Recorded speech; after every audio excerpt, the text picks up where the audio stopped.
This program is rated PG. It contains themes and scenes which may not be suitable for very young audiences. Parental guidance is advised.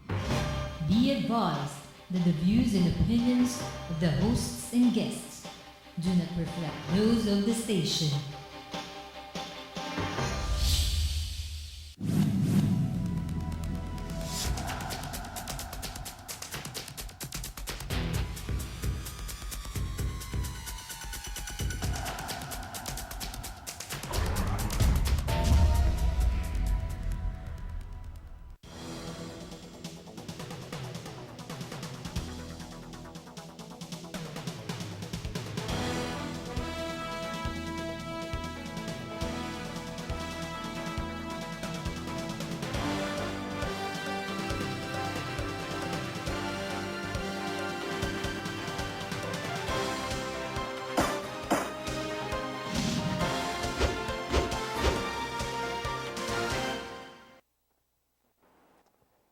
Magandang gabi po.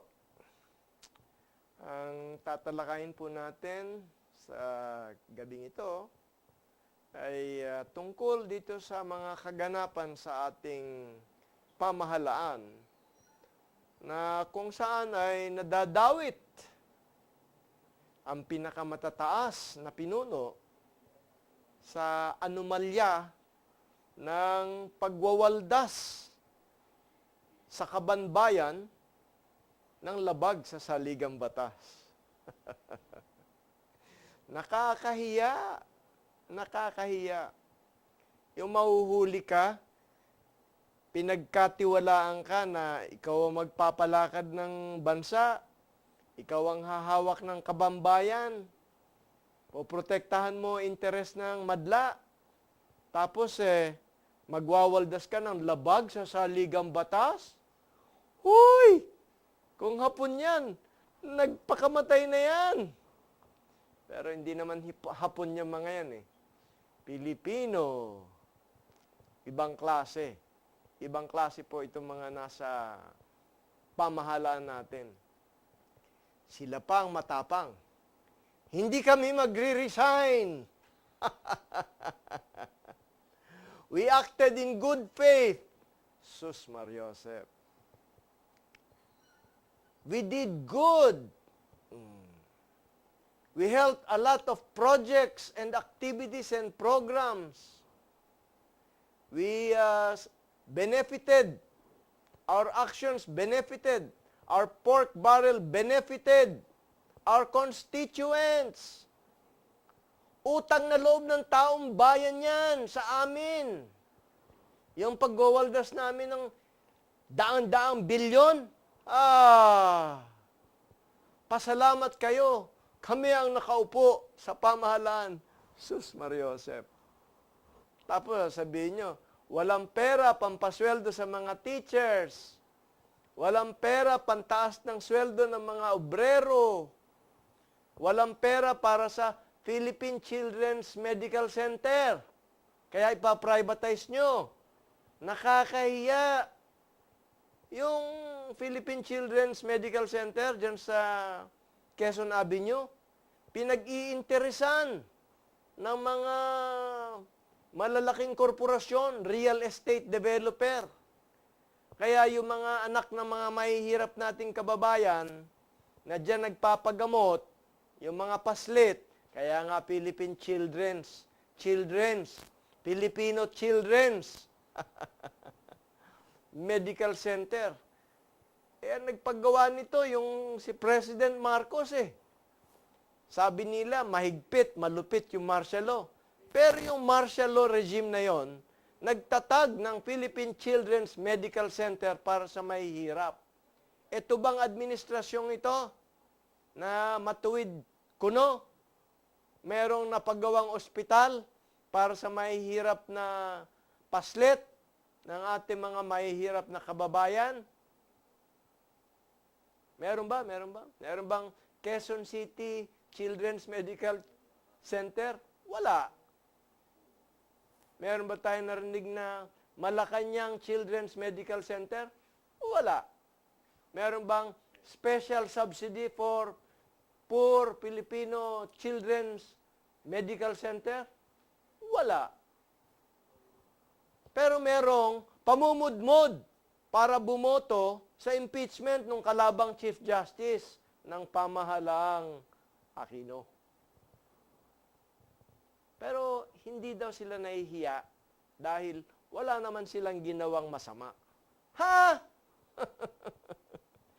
Unconstitutional na nga yung paggalaw ninyo, pagwaldas ninyo ng daang-daang bilyong piso ng mamamayang Pilipino.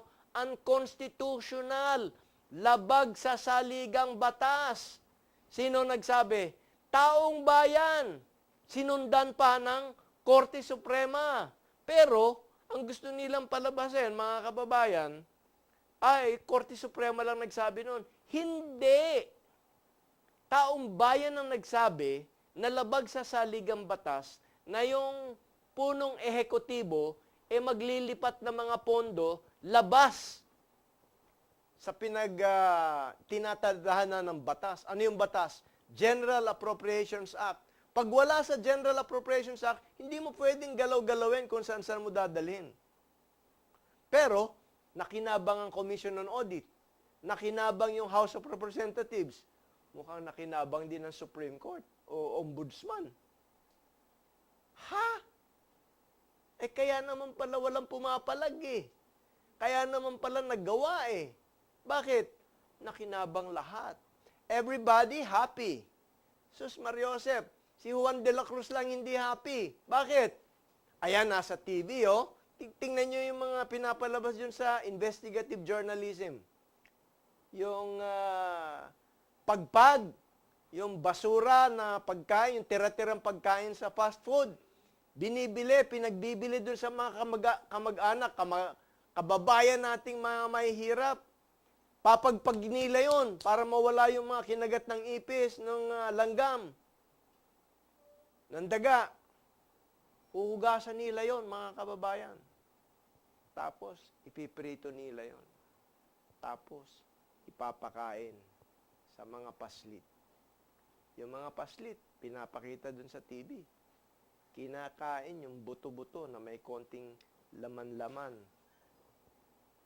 Sinabi na yan ng mga nutritionist, hindi mapapatay ng mantika yung mga bakterya dyan. Tapos sasabihin nyo, we did nothing wrong. Tapos, aalisan nyo pa ng ospital yung mga mahihirap na mga bata sa pamamagitan ng paglilipat dyan sa Philippine Children's Medical Center. Mahiya tayo dyan. Mahiya kayo. Bakit? Nagmamakaawa po tayo. Mahiya naman sana itong pamunuan ng ating pamahalaan. Dito sa ginagawa nilang panlilinlang sa taong bayan. Bakit panlilinlang?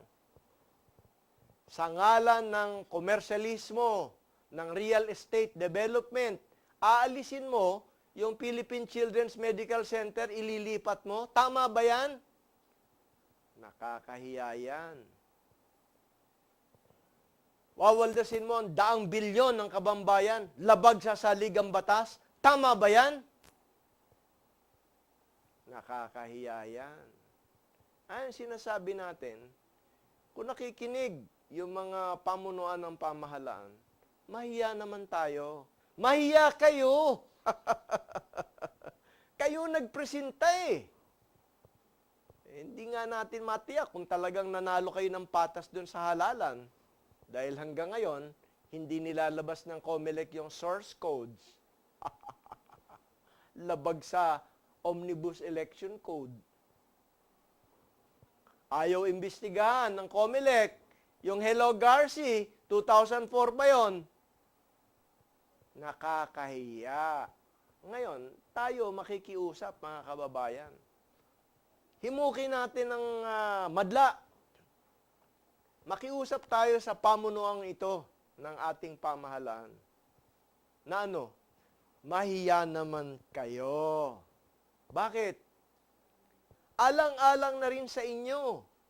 Dahil alam ninyo, yung taong bayan, si Juan de la Cruz, yung mga mahihirap, yung pinapakain ninyo ng pagpag, yung mga basurero na walang tsinelas, yung mga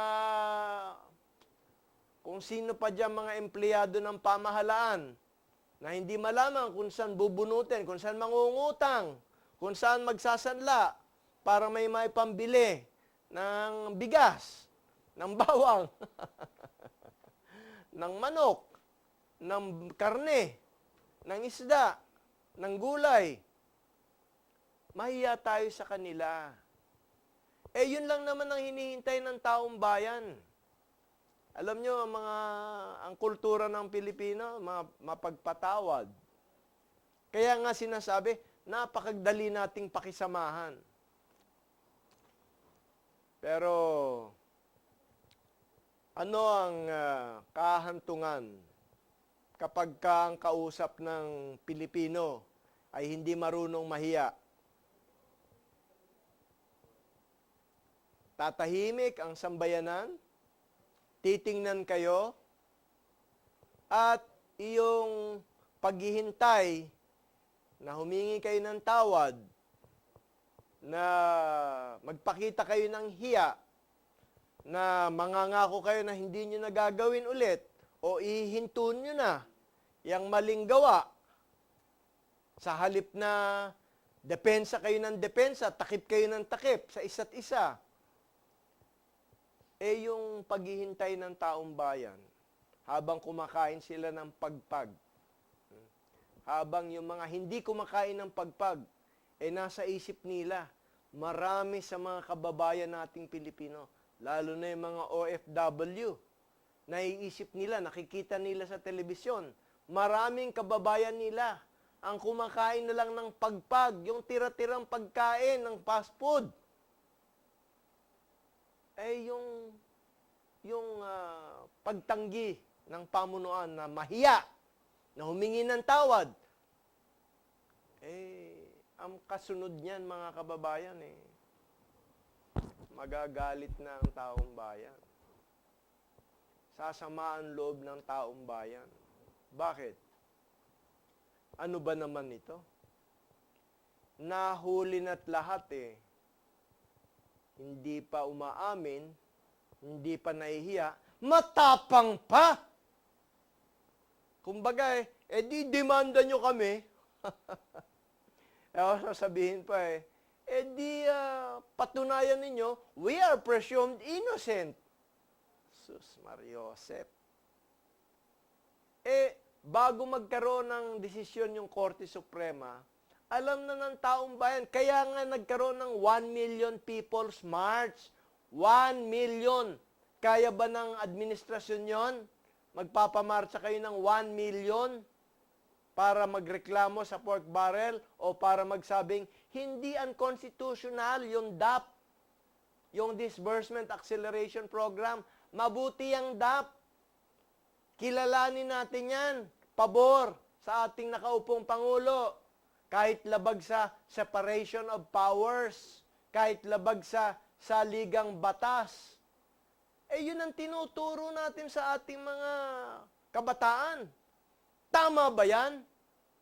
Hindi po. Ano masasabi ng taong bayan dyan? Nakakahiya. Nahihiya ba sila? Hindi rin po. Anong tawag sa mga hindi nahihiya? May tawag po dyan Ayun ang titulo ng ating pagtatanghal ngayong gabing ito. Yung tawag dun sa mga taong hindi nahihiya kahit na dapat mahiya. Bakit? Diyan magsisimula yan. Kailangan tawagin nating itim, yung itim, tawagin nating puti, yung puti. Kaya pagka hindi marunong mahiya, gayong nakakahiya yung ginawa, tawagin natin ng tawag natin sa kanila. Ayun, titulo ng ating episode. Huwag po kayong alis, magbabalik po tayo.